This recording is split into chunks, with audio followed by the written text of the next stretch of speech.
Date 14/6/2026. நேற்று 13 என்ன நடந்தது பார்ப்போம். நேற்று வந்து காலைல 3 தோசை சாப்பிட்டு பிரச்சனை பண்ணி வீட்டில் இருந்து போய் கிளம்பிட்டு 11:30 மணிக்கு கிளம்புனேன். அது வரைக்கும் உட்காந்துட்டு ரீல்ஸை பார்த்துட்டு இப்படியே டைம் வேஸ்ட் பண்ணுறேன்னா எந்த வேலையும் செய்யாமல் அதுக்கப்புறம் வண்டி எடுத்துக்கிட்டு போய் சரி பண்ணிவிட்டு அம்மா கூட்டிகிட்டு திட்டினே போனேன் ஹாஸ்பிட்டலுக்கு. அதுக்கப்புறம்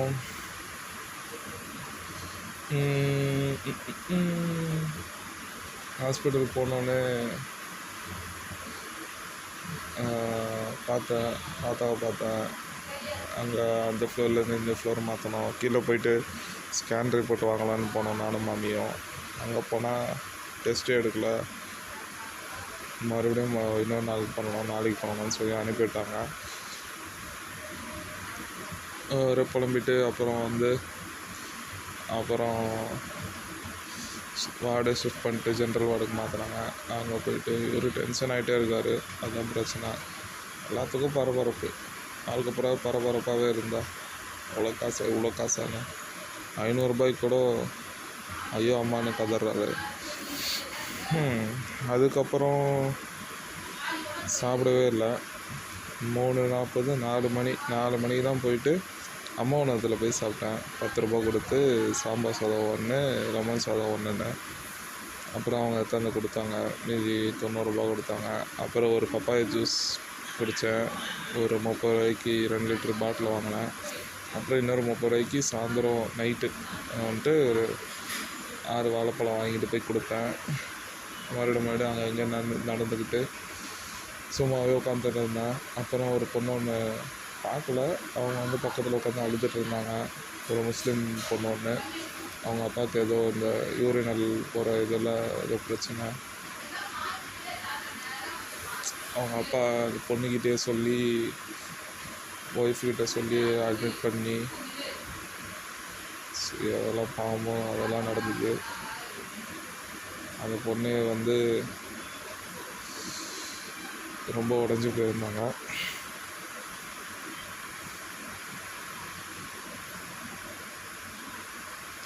ஐ ஃபீல் தட் இப்போது ஒவ்வொரு மனுஷனும் வந்து இப்போ இந்த சிசிஃபஸ் மாதிரி one must imagine Sisyphus happy அப்படின்னு சொல்லி கோட் இருக்குல்ல.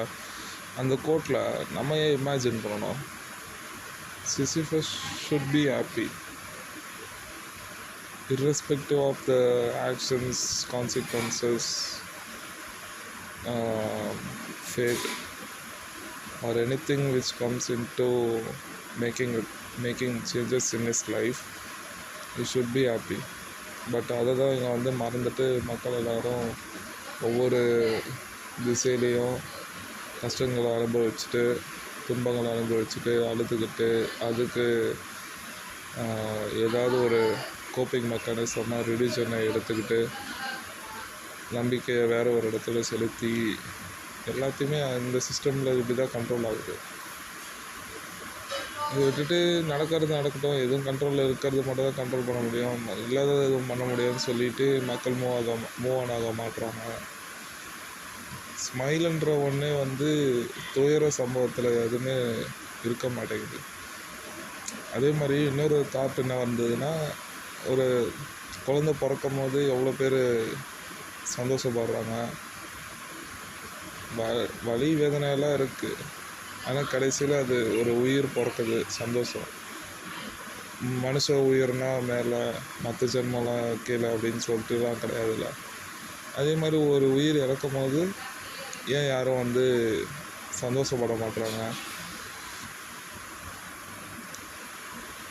ஆர்ப்பாட்டம் தான் இருக்கே தவிர சந்தோஷம் இல்லை யாருக்கிட்டே. அவன் வாழ்க்கையில் வந்து இவ்வளோ சொத்து வச்சுருக்கான், இவ்வளோ வந்து இது பண்ணியிருக்கான் அப்படின்னு சொல்லிட்டு ஆர்ப்பாட்டமே இருக்கே தவிர பாரு இந்த குதிரையில் எங்கள் அப்பாவை கொண்டு போகிறேன், இந்த வண்டியில் கூப்பிட்டு போகிறேன் அப்படின்னு சொல்லி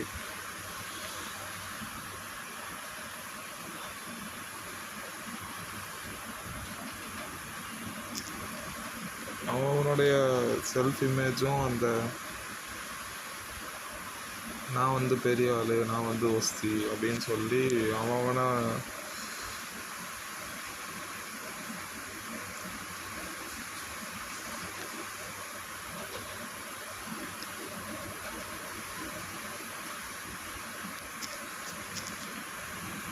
அவனுடைய ஈகோக்காகவும் மற்றவனோட நான் கொஞ்சம் பெரிய ஆள், இதோ பாரு நான் நடத்துகிறேன் பாரு அப்படின்னு சொல்லிட்டு ஈகோஸ்டிக்கலாக பண்ணுறது தான் இங்கே நடக்குதே தவிர there is no happiness, there is no living in the present moment.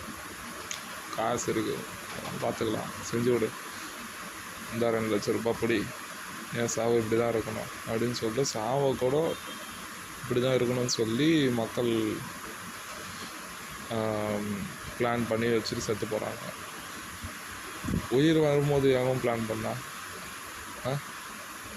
ரெண்டு பேர் ஏதோ பண்ணிகிட்டு இருக்கும் போது ஒரு ஸ்பெர்ம் போய் ஒரு மேட் ஆகுது, ஒரு ரெகுலர் மேட் ஆச்சுனால நீ பிறந்துட்ட.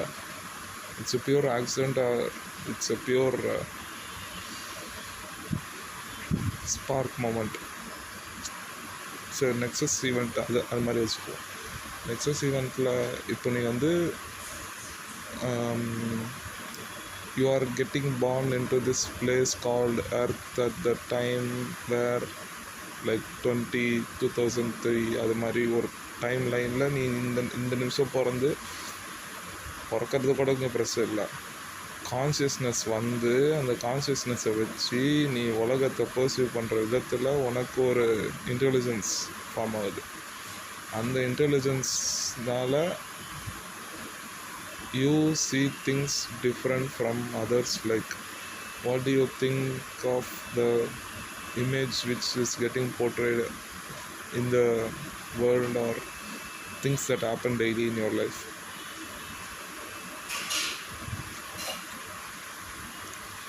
அதுதானே தவிர you are not something like ஒரு பெரிய ஒரு என்ன சொல்கிறது, யூ ஆர் நாட் சுப்பீரியர், அவ்வளோதான். இப்போ நீ சுப்பீரியராக இருந்து என்ன பிரயோஜனம்? அதே மனுஷன் ஜென்மம் தானே. இப்போ நாய் வந்து ஒரு இவ்வளோ கோடி நாய் இருந்ததுன்னா என்ன பண்ணுவேன்? அதுக்கு 5 அறிவு தான் இருக்குன்னா அது எல்லாரையும் கடிச்சிக்கிட்டு டெய்லி மேட்டர் பண்ணிக்கிட்டு இப்படியே தான் சுற்றிட்டு இருக்கோமே தவிர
ஸோ இப்போ எங்கே விட்டேன்னா லைக் அதான் நாய் வந்து இவ்வளோ கோடி நாய் இருந்து இதையும் பிரச்சனை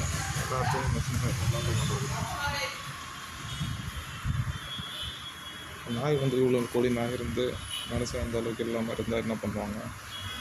then what the world look like? அதுதான் எங்கள் கதை. காலையில் எழுந்தோடனே வீடியோ எடுத்துரு சரியா?